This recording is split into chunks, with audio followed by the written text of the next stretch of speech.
Hi, welcome. Thanks for watching and I appreciate you being here. Today's video is an update on the June 2022 challenge. That challenge was to do a mid-year review. In this video, I'm going to discuss the challenges by providing background and an explanation for why I do them, why I selected a mid-year review for June. I'm going to tell you what my mid-year review checklist was, and then I'm going to break down what I did for each item, how I did it, and why. But first, here's a little bit about me. Hi, welcome to my channel, and I'm glad to have you here. Here's a little bit about my family. Our household consists of myself, my husband, and my toddler. My mom also lives with us, but she's not included in our finances. My husband and I both went to graduate school, but we no longer have student loan debt, fortunately. I work in banking and he works in aviation. I handle all of the family's finances, and I love my role as the self-appointed CFO. I love talking about all things money, making money, saving money, investing money, and optimizing my portfolio and my finances in general. I look forward to taking you on a wealth building journey with us. I hope you enjoyed the videos and the channel as a whole, and I look forward to getting to know you. I am very open, so feel free to send me messages at any time or starting conversations in the comment section below. Okay, so one of my first videos when I initially joined YouTube last year was to list out challenges for 2022. It was a video that I posted in late December. What I did was every month I picked one or two challenges using the SMART goals principles. SMART is an acronym that stands for specific, measurable, achievable, relevant, and time-based. All of the challenges are related to personal finances in one way or another. For example, there's one about paying attention to your credit, spending less, saving more, investing more money, investing in better ways, etc. The initial video lists all of the challenges for the year. If you're interested, take a moment to go check that out. I'm gonna link it in the description box below, and you can join me on the challenges. Or if you don't want to do them and you just want to know how I'm doing, make sure to subscribe and watch my progress. I'm going to be doing them all year, and when we get to December of this year, I'm going to set new ones for 2023. Let's start off with this update. This video is a little bit different because most of the challenge updates that I do, I just include them in the regular monthly budget update videos. But some challenges require a little bit more information, a little bit more context. So I decide that for those particular challenge updates, I will do a standalone video. So why did I pick a mid-year review as part of my challenge anyway? It's an opportunity for me to stop and see how I'm doing. We're halfway through the year, so there's enough that has happened that I can track and see patterns if I need to. But there's also enough time left in the rest of the year for me to make changes if certain things are simply not working. Mid-year reviews are always good, but they're even more important these days when you're looking at market volatility, inflation, and high gas prices. In order to do this review, I put together a mid-year review checklist. This checklist consisted of 6 main things. The first was to reevaluate my budget. I would then use the information to decide if I needed to update anything or if I needed to change my behavior. I also wanted to review my investment strategy and see if it was still appropriate. We all know that medical care and healthcare is a big issue in the US. Of course, there's going to be some healthcare related stuff. That means I reviewed my FSA contributions. This one's actually an interesting one for us, and I'll talk about more on that later. I also did a checkup on my taxes, and then I looked at the progress that I was making towards my goals, see if I needed to adjust anything in case I was falling behind to make sure that I was on track. And finally, it was also an opportunity for me to reevaluate my emergency fund. Now that you know the checklist, let's see how I did on every single item. If you are enjoying this video so far, don't forget to hit the like button so the algorithm knows that it's good, and of course, subscribe for more content. If you think any of the information that I provide here might be helpful to somebody else, be sure to share it with them. When it comes to reevaluating my budget and making updates or changing behaviors, this is what I found. Fortunately, I didn't need to make too many changes. Things were largely the same. There were still some things that I decided to consider. First, my son's current daycare has reduced hours in the summertime, so we pay less money in July and August. Knowing that was coming up, I knew it was time for me to think about how I could reallocate that extra money that I would be pocketing in July and August. I know a mid-year review is supposed to be mostly looking back, but some of it also include looking forward to a certain extent. If you don't have a plan for extra money, you are more likely to spend it in frivolous ways. I wasn't gonna let that happen, so it was important for me to make a decision about any excess funds for July and August before July ever rolled around. We also bought some additional term life insurance, and that was added to our bottom line expenses. That was it for the budget, and I think that's really good because it means that I was exactly where I thought I would be, I was where I should be, and I didn't need to make too many changes in that area. Next up is to review my investment strategy and determine if it's still appropriate. Every investor, and note that I did not say a gambler, every investor should have an investment policy statement as part of their financial plan. If you don't know what an investment policy statement is, I do have a video that I will link in the description box as well. Of course, that one is not the best quality recording because it was one of my first few videos, but I will be updating my IPS at the end of the year. So hopefully I will have a better quality one for you. But in the meantime, please be a little patient with it. It has been about 6 months since I looked at it, so I wanted to make sure that I haven't strayed too far. Also, the fact that there's lots of volatility means that it's possible for things to get out of balance really quickly, so it's good to check. What I decided was that I was going to increase my son's 529 contributions by an additional $2,000 a year. I briefly touched on that on my zero-based budget video update for the month of June. That will also be linked in the description box below. When he was first born, I initially decided that I was going to contribute $6,000 a year. But then a year or so ago, I decided that I was gonna up it to $8,000. And then this year, I said, you know what? Let me just go ahead and make it $10,000. I wanted to do more money in his 529 because the funds are available and they're not being used for any basic necessities. I figured if I wasn't putting it in his account, we were probably just gonna spend it on things that aren't really all that important, and he's important and he deserves it. Certainly, I'm not gonna go overboard because if there is any leftover money, we are gonna have to pay taxes on them. So I have to make sure that there's a certain balance. But given college costs and how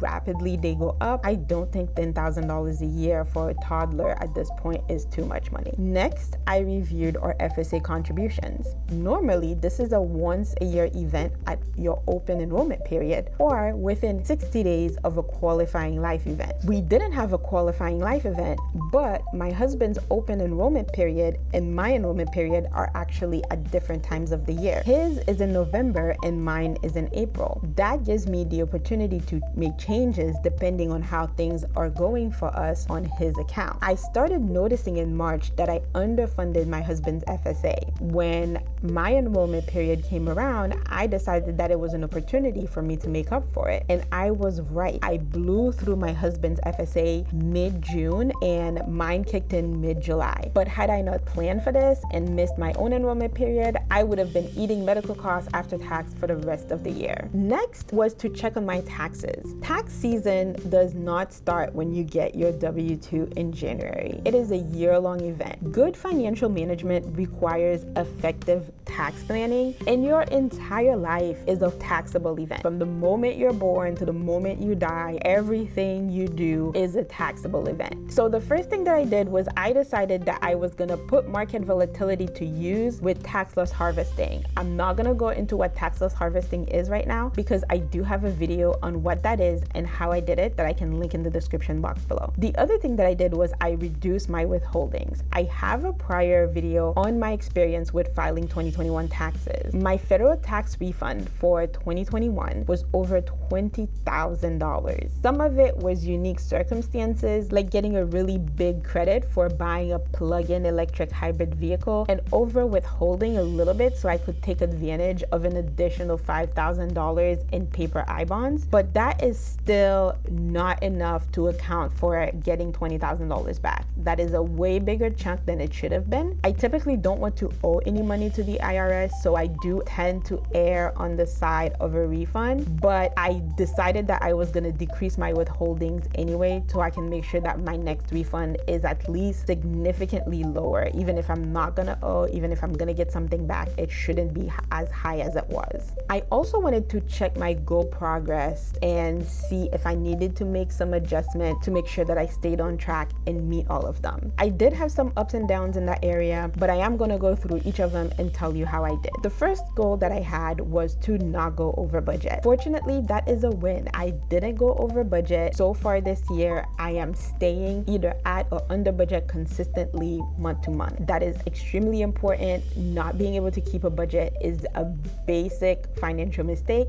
It demonstrates a little bit of a lack of discipline, and you're going to struggle achieving your other goals if you can't do this very basic, simple task. You really should be in a position where you know where your money is coming from and where your money is going. Next was to spend less on food.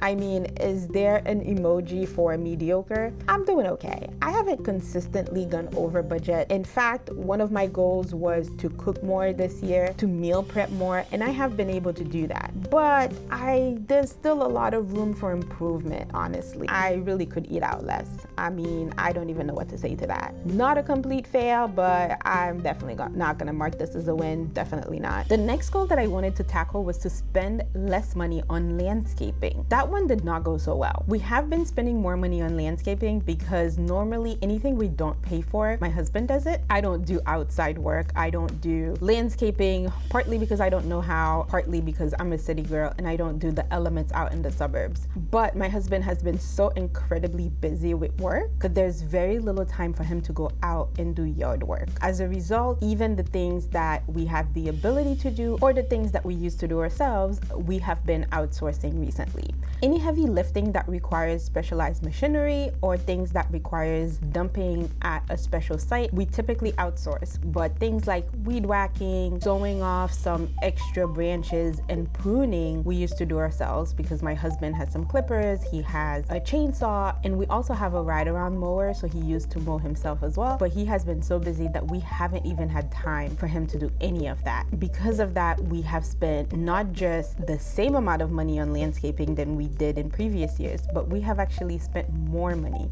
But really my hope is that by next summer, we will at least be going back to the level that we used to operate at before, because I'm hoping that he's gonna have a little bit more free time, so he's gonna be able to get back into the swing of things. Next was to simplify my investments. I was never a meme stock kind of person. I started investing well before Robinhood became a thing, but I used to really think that I was a decent stock picker anytime I was investing outside of my 401k. My 401k was of course always in low-cost index funds, but in my personal brokerage account, I would invest in individual companies like Apple, General Electric, Ford, Microsoft, Home Depot. I know these all sound like great companies, but I'm also not listing off the ones that were major losers. The couple of winners that I picked were enough to offset the losers that I selected, but it is still a huge risk. So this year, I was really committed to getting out of as many single stocks as possible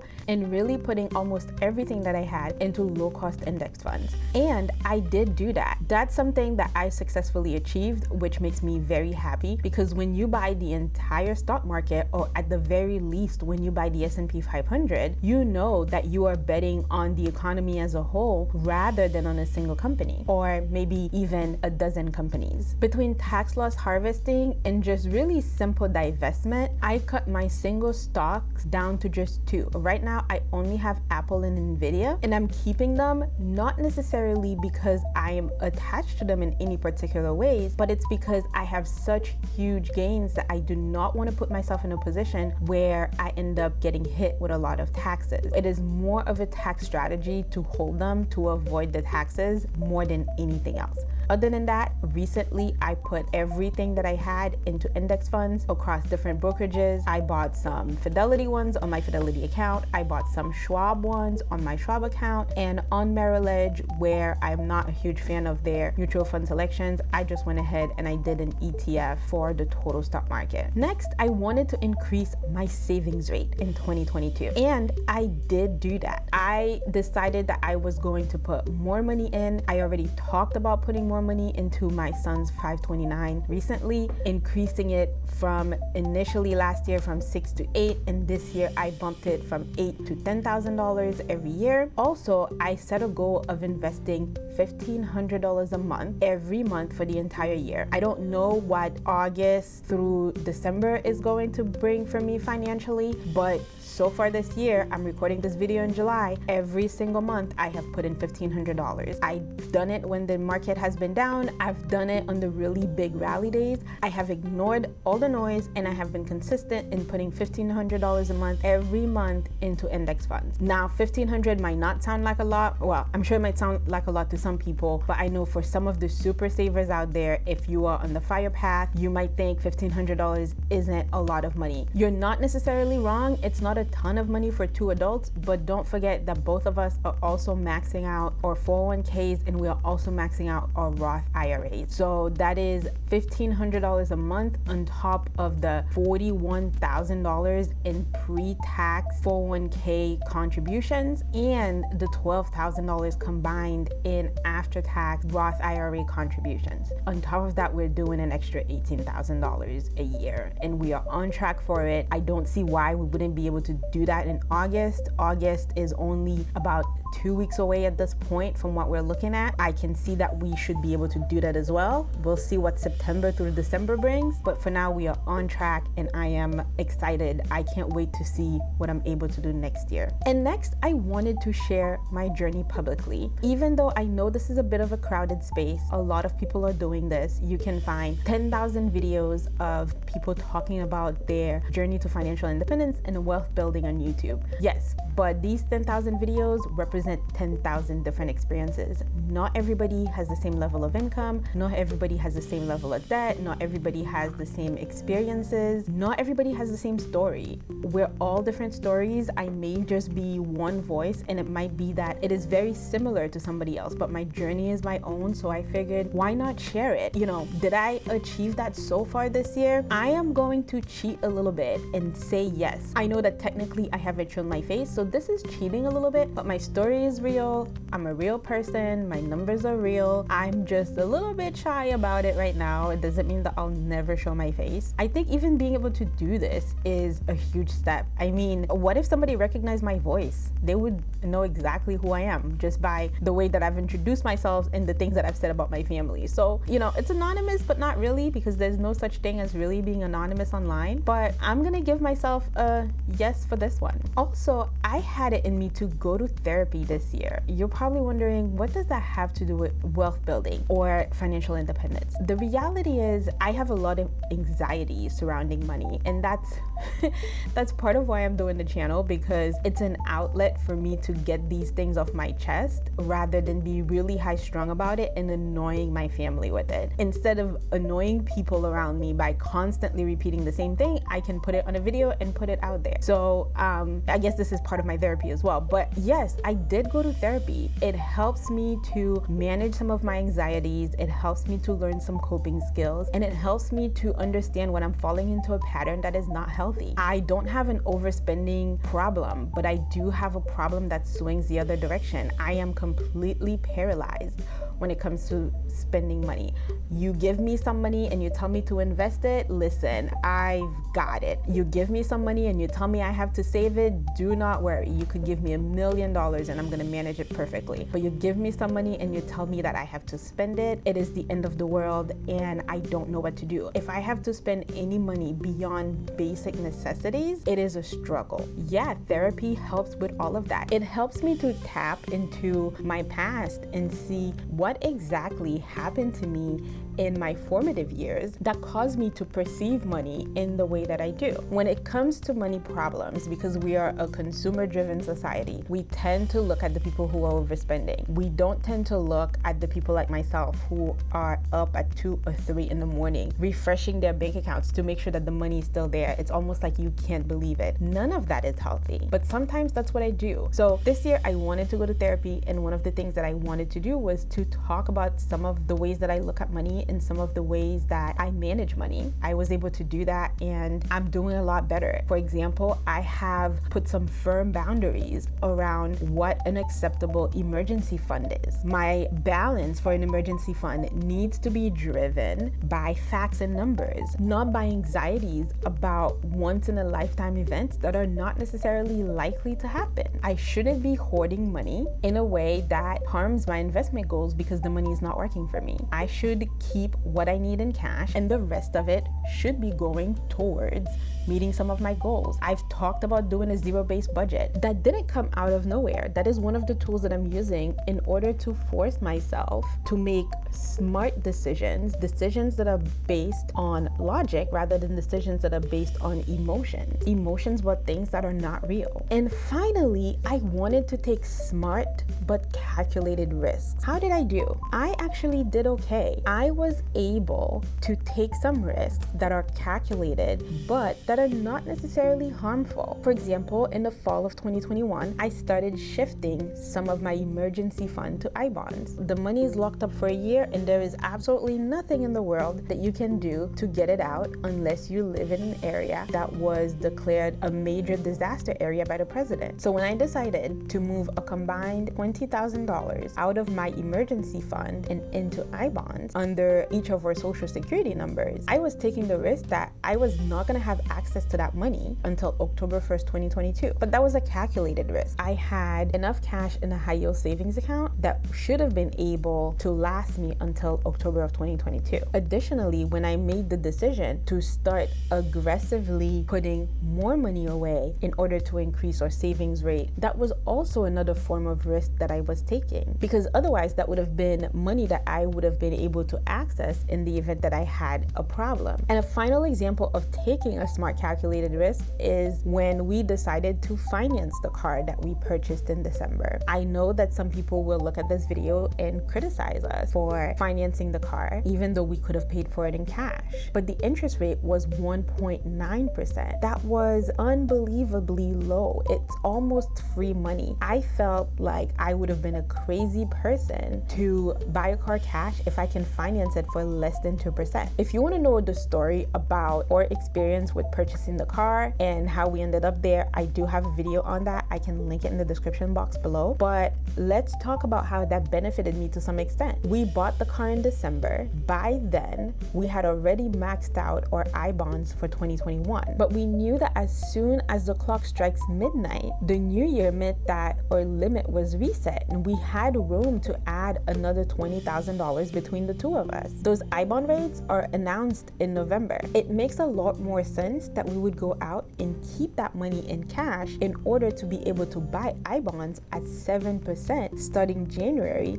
rather than to buy a car that we could finance at 2%. So by getting 7% in I-bonds and paying 2% on the car, we actually came ahead by close to 5%. Financing anything is a risk. Locking up money for a year is a risk, but they're all calculated risks that ultimately we anticipate will benefit us in the long run. Okay, so that was some of the goals that I wanted to tackle this year with our personal finances. We went through all of them and talked a little bit about the things that I did well, the things that I didn't do so well, and the things that I completely bombed. But there's one more thing on my mid-year review checklist, and that one was to reevaluate our emergency fund. Ultimately, I did reevaluate our emergency fund, and I made sure that I optimized it by coming up with a realistic math-based as opposed to an emotion-based number, and I committed to sticking to it. And that is part of what I was talking about when I mentioned therapy earlier when I was going through my list of goals. I also started separating my emergency fund from my sinking fund, and that is to make sure that the sinking fund is enough. Of course, we talk a lot about people not having an emergency fund. 60% of Americans not being able to meet $1,000 emergency. We know people are struggling check to check, but this is not what we're talking about here. There are clearly people who are doing just fine in the emergency fund area, but they have a real big blind spot on the sinking fund, and the sinking fund is not an emergency fund. I am probably going to talk about that in a separate video, but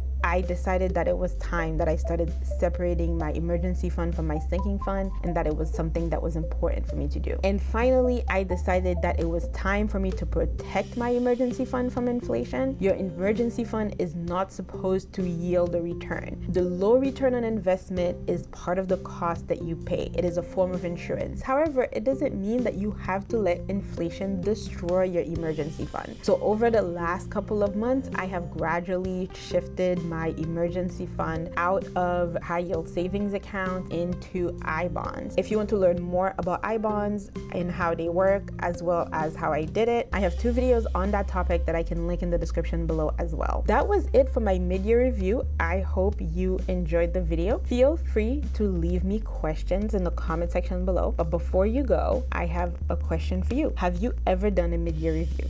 If so, do you think it made a difference in how you manage your money, whether it was for the rest of the year or just going forward? And if you haven't done one, is that something you would consider doing in the future? Let me know what you think of my mid-year review. Let me know if there's anything that you feel that I should have included, but I didn't. And I will see you guys in the next one. I would like to continue sharing my thoughts on all things money with you. So I would appreciate it if you could help out the channel by liking this video and sharing it with anyone you think might benefit from it. If you want to see more content, be sure to subscribe and hit that notification bell so you can know when new videos come out. I'll see you in the next one.